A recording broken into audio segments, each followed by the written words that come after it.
Good morning, friends. How are you? Hope all well. Let's start with a funny video of Andhbhakt, how they are thinking and moving in the 21st century. भगवा रंग के त्याग को जो जाना नहीं, जो भगवा के बलिदान को जाना नहीं, वह भगवा को तो आतंकवादी कहेगा। ऐसे लोगों से हमारा मुकाबला है। इसलिए जो भगवा को आतंकवादी समझते हैं या भारत माता को जमीन का टुकड़ा समझते हैं, उनका मुकाबला करने के लिए गांव गांव मोहल्ले मोहल्ले में बजरंग दल को तैयार करना है। जो 7 समुद्र पार से आया है, वह भारत को जमीन का टुकड़ा ही मान करके व्यवहार करता है। ऐसे सारे लोग इसके और टुकड़े कराना चाहते हैं। पहले अखंड भारत था, इसके पहले कई टुकड़े हो चुके हैं। हमें मालूम है पाकिस्तान, नेपाल, भूटान, बांग्लादेश ये सब बन चुके हैं। बलूचिस्तान, अफगानिस्तान ये सब भारत के अंग ही थे। जैसे 1800 साल बाद इजराइल को यहूदियों ने प्राप्त किया, ऐसे हमारा भी संकल्प है। हम अखंड भारत संकल्प दिवस मना करके उस बात को स्मरण करते हैं। जैसे यहूदी अपने यरूशलेम में पहुंच गए, वह अपनी धरती की मिट्टी को अपने पूजा घर में रख करके संकल्प दोहराते थे कि अगला सवेरा यरूशलेम में होगा। ऐसे हम सब युवाओं को इस संकल्प को दोहराते रहना है कि हमारा अखंड भारत था, हम अखंड भारत पुनः प्राप्त करेंगे। इस स्वप्न में साकार होने में जितनी भी पीढ़ियां लग जाने देंगे, लेकिन इस स्वप्न को साकार करेंगे। अगर थक जाते तो 4.25 लाख लोगों का बलिदान हुआ। 1528 से संघर्ष चला। राम जन्मभूमि के मंदिर का निर्माण नहीं होता, इसलिए हम थकने वाले नहीं, हम रुकने वाले भी नहीं। जो 6 दिसंबर के पहले जैसा लिखते थे, वो सब ने 6 दिसंबर के बाद का इतिहास लिखना शुरू कर दिया। अब हिंदू समाज ऐसा खड़ा हो गया कि जो अपने मंदिरों की सुरक्षा करता है, संत महात्माओं का सम्मान करता है, हिंदू का अपमान सहन नहीं करता है, धर्मांतरण नहीं, अब घर वापसी का काम कर रहा है। 7.5 लाख से ज्यादा जो हिंदू परावर्तित होकर चले गए थे, उनका घर वापसी कराने का काम ये विश्व हिंदू परिषद बजरंग दल कर रहा है। With their digital mindset provided by the Hindutva Chanakya approach, कि ये बेचारे कहाँ बैठे हुए हैं और इनकी जो वर्नेबिलिटी है वो किस लेवल पे इन बेचारों को पता नहीं है, इनको बताने की ज़रूरत है। और देखा जाए तो इनको और इनके लीडर्स को एक जो साइकोपैथ हैं, इनको कंसल्टेंट की ज़रूरत है ताकि इनकी कोई मेंटल सिकनेस का ख़ात्मा हो। ये अभी तक अखंड भारत में बैठे हुए हैं जो कि कभी था ही नहीं। ठीक है, ये ग्रेट अशोका जिसका नाम लेते हैं वो भी बुद्ध मत टाइम था। और आप जिस अखंड भारत की बात करते हैं वो कभी एग्जिस्ट ही नहीं करता था, और उससे पहले की जो बातें करते हैं वो आपकी मिथ है, मेथडोलॉजी है, जहनी बदमाशी जिसे कहते हैं। और आज की बदमाशी क्या है? हिंदुत्व।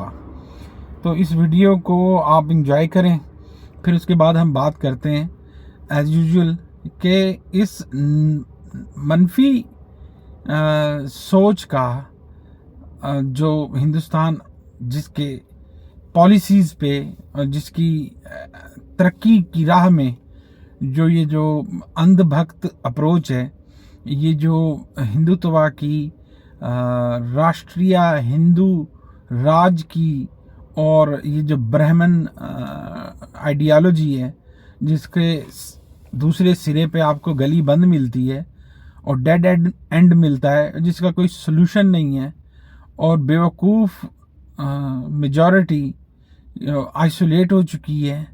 और इन अंधभक्तों के जो अभी तक जिनकी जिम्मेदारी थी कि शौचालय बनानी थी जगह जगह पे, लोगों को रोज़गार देना था, नौजवान जो बेरोज़गार हैं उनके लिए रोज़गार के मौके पैदा करना था, इंडिया में इंफ्रास्ट्रक्चर को ऊपर लाना था ताकि गुर्बत में कमी हो। 85 करोड़ गरीब जो ख़ते गुर्बत से नीचे ज़िंदगी गुजार रहे हैं, उनकी ज़िंदगी के मेयार को बुलंद करना था। उनकी जो डेली आमदनी $2 से कम है, उनको ऊपर लेकर जाना था ताकि वो एक रीज़नेबल लाइफ गुजार सकें। जो एक मुल्क की और एक समाजी सियासी निज़ाम की ज़िम्मेदारी होती है उसको वो पूरा करते, बजाय इसके कि वो इन सारी ज़िम्मेदारियों को पूरा करते, हिंदुस्तान की लोगों का मेयार ज़िंदगी बुलंद करते, इन्होंने उस बेचारे हिंदुस्तानियों को हाथ में भगवे पकड़ा के, तलवारें पकड़ा के और उनको पाकिस्तान के पीछे लगा दिया है और एक ऐसे ख्वाब के पीछे लगा दिया है जिसको अखंड भारत कहते हैं। तो ना होगा, ना 9 मन तेल होगा, ना राधा नाचेगी। तो ना आपका अखंड भारत पूरा होगा कभी, ना आप इन हिंदुस्तानियों के सर से उतरेंगे और ना ही कोई मॉडरेट मनमोहन सिंह जैसी हुकूमत आएगी जो इंडिया को एक पसमानदगी से निकाल के उसने ट्रैक पे डाल दिया था। अगर उसकी हुकूमत 10 साल और चलती तो आज खित्ते के सारे ममालिक के मसाइल हल हो चुके होते और भारत इस वक्त वाकई चाइना के सामने खड़ा होता, जो कि अब नहीं है। और जिसके आने के मोदी अगर तर्ज को इख्तियार किया गया, मोदी की जो गवर्निंग है उसमें हिंदुस्तान कभी अपने गोल्स को, अपने टारगेट्स को अचीव नहीं कर सकता, ये तो तयशुदा बात है। आज हम इनका एक ये जो शाखसाना है, ये जो एक मिजरी है हिंदुत्वा की और अखंड भारत की और चनकिया माइनस मेंटेलिटी की, नेगेटिव मेंटेलिटी का, आज उसकी हम शक्ल देखते हैं कि अगर हिंदुस्तान पॉजिटिव होता तो इस बदलती दुनिया में इकोनॉमिक कॉरिडोर्स में सबसे बेहतरीन कॉरिडोर वागा तोरखम रोड था, जिससे वो पाकिस्तान में भी आता, अपनी कमर्शियल एक्टिविटीज़ को एक्सपेंड करता और इसी तरह अफ़गानिस्तान में जो उसकी टाइज बहुत ज़्यादा हैं, उसकी इंटरेस्ट बहुत ज़्यादा है, वो अफ़गानिस्तान पहुंचता। कितने, सिर्फ 400 किलोमीटर के फासले पे अफ़गानिस्तान था। अगर हिंदुस्तान कोई मुस्बत अप्रोच रखता और लिव एंड लेट लिव के एक जो अप्रोच को इख्तियार करता, ना कि चाणक्य अप्रोच इख्तियार करता, कि आप मतलब नफरत, बुग़्ज़ और तासुब और हेट की बुनियाद पर आगे नहीं बढ़ सकते। आप पीछे जाएंगे और दिन ब दिन पीछे जाएंगे, क्योंकि आपके पाँव में जो बेड़ियां पड़ी हुई हैं, जो रुकावटें पड़ी हुई हैं, वो हेट की हैं और हेट इंसान की कभी एडवांसमेंट में उसका मददगार नहीं होती। तो आपके लिए एक बहुत बड़ी मार्केट अफ़गानिस्तान, पाकिस्तान और 12-14 मुल्कों की मार्केट, ईरान और उससे आगे central Asia, Tajikistan, Kazakhstan, Turkmenistan, Kyrgyzstan और इवन इनटू रशिया, आपके लिए सिर्फ 400 किलोमीटर आपने अबूर करना था और पाकिस्तान ये रास्ता आपको देने के लिए बिल्कुल तैयार था। और आलमी कवानीन भी यही कहते हैं कि आप बॉर्डर जो लैंडलॉक कंट्रीज़ हैं उनके लिए आप ट्रांजिट देंगे, बॉर्डर्स आप बंद नहीं कर सकते। लेकिन पाकिस्तान की सीधी सी बात है कि हम एक गरीब मुल्क हैं, आपसे छोटे मुल्क हैं, हमारे वसाइल कम हैं। आप ऐसे कैसे हो सकता है कि हमें आप तो तोड़ने के चक्कर में रहें, हमारे अंदर आप टेररिज्म लाएं, कलभूषण भेजें, हमारे अंदर आप KPK में, बलूचिस्तान में आप बम धमाके करवाएं और हम आपको रास्ता दें कि आप अफगानिस्तान और सेंट्रल एशिया में जाके अपने बिजनेस को, अपने यूरोप में जाके, रशिया में जाके अपने बिजनेस को एक्सपेंड करें और फिर पैसा कमाएं और उसी पैसे से पाकिस्तान में टेररिज्म करें। तो ये टेररिज्म अब नहीं चलेगा, ठीक है। आपकी बेवकूफ़ी ये है कि आपने अपनी नफ़रत को ऑप्ट किया, हेट को ऑप्ट किया और आपने रास्ता कौन सा इख्तियार किया? चाबहार में जाके इन्वेस्टमेंट की। चाबहार में आपने इन्वेस्टमेंट की, आप समझ रहे थे कि मैं चाबहार से होते हुआ अफगानिस्तान जाऊंगा और अफगानिस्तान से होता हुआ मैं सेंट्रल एशिया चला जाऊंगा। ओके फाइन, वो भी आपने ना किया। आज आपके लिए खुशखबरी ये है कि वहाँ पर चाइना का जहाज़ लग चुका है। आप प्लान करते रह गए। चाबहार पोर्ट पे चाइना ने अपना पहला वेसल भेज दिया जो 6,500 कंटेनर लेकर वहाँ पे उसने डॉक किया है बर्थ पर। तो आप सोचते रह गए और बाजी लेने वाले ले गए, और आपको अंदाज़ा ही नहीं था। आप समझ रहे थे कि चाइना गवादर में लगा हुआ है, चाइना गवादर में लगा हुआ है। आपने ये नहीं देखा कि आपने एक कमिटमेंट की थी, आपने प्रोमिसेस किए थे ईरान के साथ कि आप चाबहार के इंफ्रास्ट्रक्चर को रेज करेंगे। आप समझते थे कि आपने जो उनके साथ, ईरानियों के साथ बाइंडिंग्स की हैं, आपको वो ऑनर करनी थी, लेकिन आपने नफ़रत और तासुब की बुनियाद पर उनको टॉलरेट किया, उनको इग्नोर की इन्वेस्टमेंट, और वहाँ पर वो काम नहीं किया जो आपने कमिट किया हुआ था। आपने वहाँ कॉन्ट्रैक्ट लिए। एक तो आपने चाबहार की जो बर्थ थी, टर्मिनल था, वहाँ पे आपने मोबाइल क्रेन लगानी थी और लोडिंग ऑफलोडिंग की जो फैसिलिटीज़ को इम्प्रूव करना था इंटरनेशनल लेवल का। और आपको शहीद कलंदर और शहीद बहिश्ती 2 बर्थ दी गई जहाँ पे आपने इंफ्रास्ट्रक्चर को पर इन्वेस्टमेंट करनी थी, जो कि आप डिलेज करते आए, बहाने लगाते आए और टैक्टिक्स मुख्तलिफ यूज़ करते रहे। इसके साथ साथ आपको इसी से रिलेटेड आपको एक कॉन्ट्रैक्ट मिला था रेलवे का। वो रेलवे आपने लेके जानी थी ज़ाहदान तक, और ज़ाहदान से होते हुए आपने अफ़गानिस्तान के बॉर्डर तक वो रेल लेके जानी थी, और बाद में आपने अफ़गानिस्तान के अंदर भी लेके जानी थी। साथ ही आप यहाँ से जो ईरान से उस वक्त तेल खरीद रहे थे, जो कि अमेरिका के दबाव में आके अब आपने ख़रीदना बंद कर दिया है। ईरान से आप तेल खरीद रहे थे और वहाँ पे आपने एक ऑयल रिफाइनरी लगानी थी, जहाँ पे आपने उसको उसकी जो तेल आप खरीदते उसकी सफाई वगैरह के लिए, उसकी ट्रीटमेंट के लिए वो आपने लगानी थी। आपने नो डाउट कि ये ईरानियों के मफाद में था और आपके भी मफाद में था, आपने साइन किया कॉन्ट्रैक्ट्स, लेकिन आपने ऑनर नहीं किए, क्योंकि आपके राह में रुकावट हमेशा अजीत दोवल जैसे और अमित शाह जैसे लोग आ जाते हैं, और आपकी सोच वैसे ही, आप पढ़े लिखे हो नहीं। सारे के सारे जितने भी भक्त हैं सारे अंध भक्त हैं। उन्होंने मुनासिब नहीं समझा कि इस अपनी इंडिया की अंडरटेकिंग को आगे लेके जाएं और अपने फ्यूचर को सेव करें। आप सोचें कि आप इंडिया को कितनी बड़ी मार्केट मिल रही थी, जो कि आपने नहीं ली, बावजूद नहीं ली वो मैंने पिछले दिनों एक मैसेज देखा, इसका ट्वीट देखा इनका, आपके MK भद्रा हैं शायद, MK भद्रा साहब, मैं उनका ट्वीट ढूंढ के वो भी शेयर करता हूँ आपके साथ। MK भद्रा साहब कह रहे हैं कि जनाब हिंदुस्तान को थप्पड़ लगा दिया चाइना ने यहाँ भी, और चाइना ने हिंदुस्तान के बिल्कुल साए के नीचे और चाबहार पोर्ट उनसे ले ली एक तरह से, और वहाँ पर ये सोचते रह गए और वो आके दाखिल भी हो गया। चाइना ने ओवरऑल देखा जाए तो $400 बिलियन की जो डील साइन की है ईरान के साथ, तो ये कैसे हो सकता था कि वो चाबहार को छोड़ दे।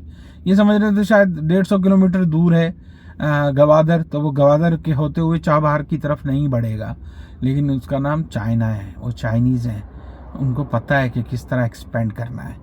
तो मेरा भाई, ये है सूरत हाल। मेरे हिंदुस्तानी दोस्तों, मेरे भाइयों, आप अंडरस्टैंड करो कि आपकी राह में रुकावट, ये दकियानूसी, ये बेवकूफ़ी जिसे अंध भक्त अपने सीने से लगाए बैठे हैं, और इस अंध भक्ति के साथ अखंड भारत और चाणक्य अप्रोच, हिंदुत्वा अप्रोच के साथ, ये भगवे के साथ नई सदी में दाखिल होना चाहते हैं। ये चाहते हैं कि हम जनाब पाकिस्तान, हिंदुस्तान, अफ़गानिस्तान, नेपाल, बर्मा, बांग्लादेश, श्रीलंका, ये खंड भारत बन जाए, और इसकी सरहदें जनाब थाईलैंड से जाके मिलें, और थाईलैंड में जाके हम अपना मसाज करवाएं।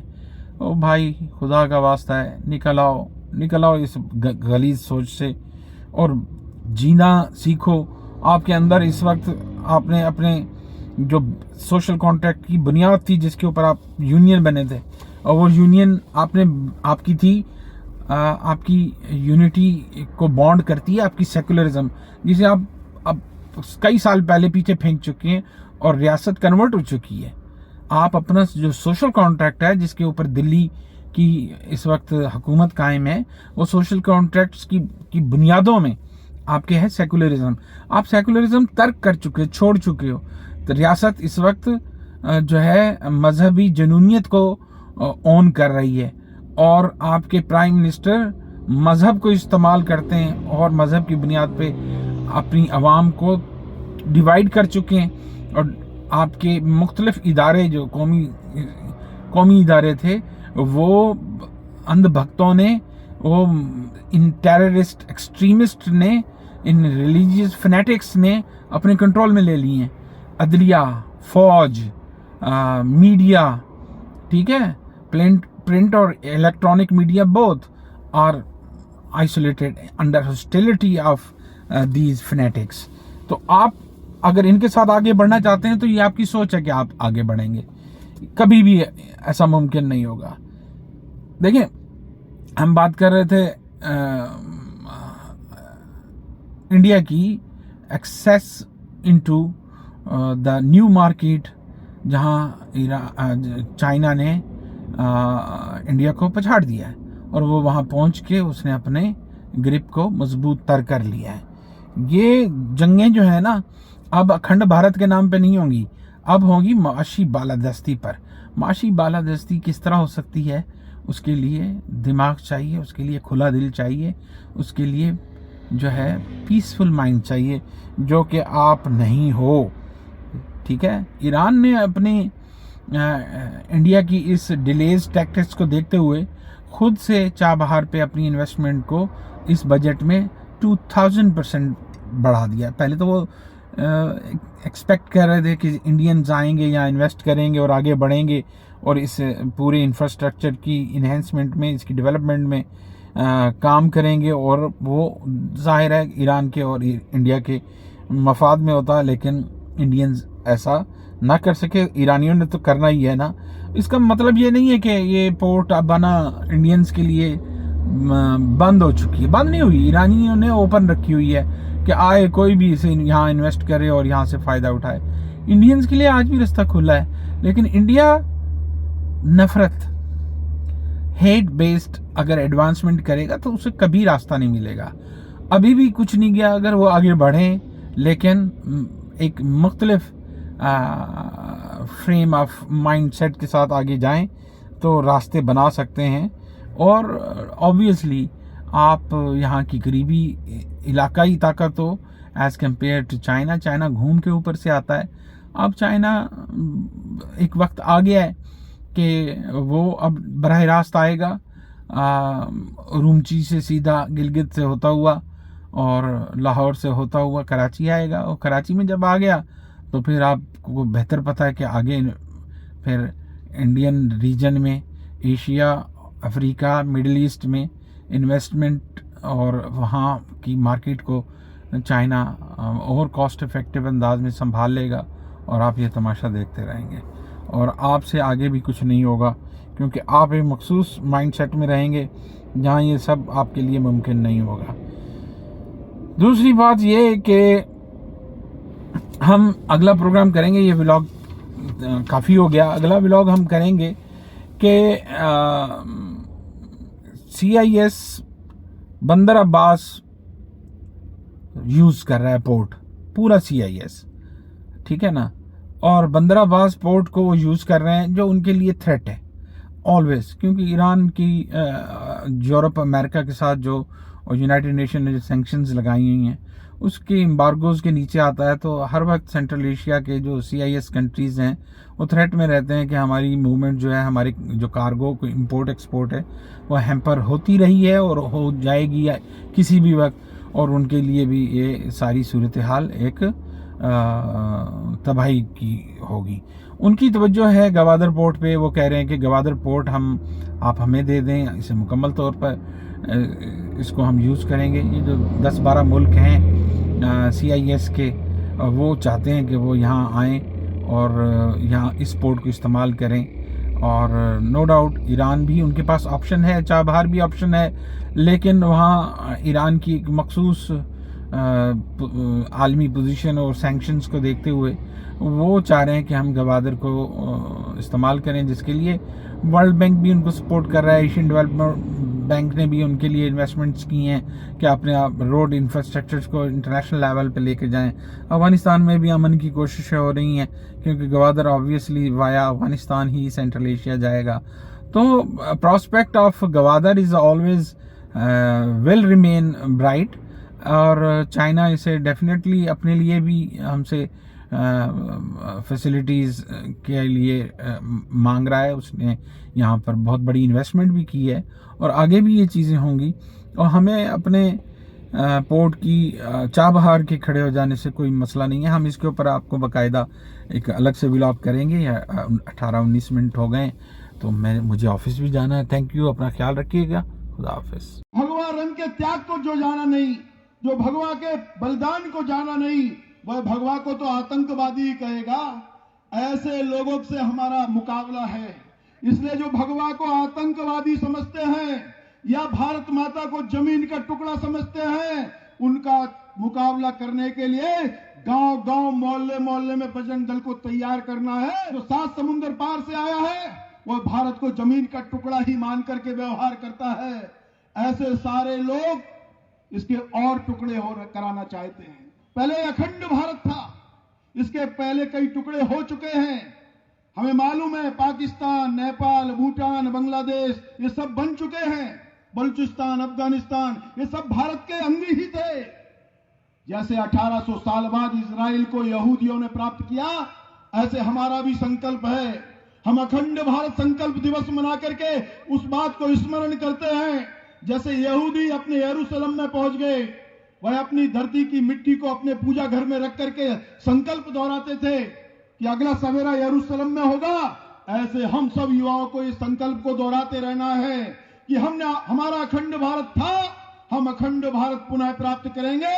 इस स्वप्न में साकार होने में जितनी भी पीढ़ियां लग जाने देंगे, लेकिन इस स्वप्न को साकार करेंगे। अगर थक जाते तो 4.25 लाख लोगों का बलिदान हुआ। 1528 से संघर्ष चला। राम जन्मभूमि के मंदिर का निर्माण नहीं होता। इसलिए हम थकने वाले नहीं, हम रुकने वाले भी नहीं। जो 6 दिसंबर के पहले जैसा लिखते थे, वो सब ने 6 दिसंबर के बाद का इतिहास लिखना शुरू कर दिया। अब हिंदू समाज ऐसा खड़ा हो गया कि जो अपने मंदिरों की सुरक्षा करता है, संत महात्माओं का सम्मान करता है, हिंदू का अपमान सहन नहीं करता है, धर्मांतरण नहीं, अब घर वापसी का काम कर रहा है। 7.5 लाख से ज्यादा जो हिंदू परावर्तित होकर चले गए थे, उनका घर वापसी कराने का काम ये विश्व हिंदू परिषद बजरंग दल कर रहा है।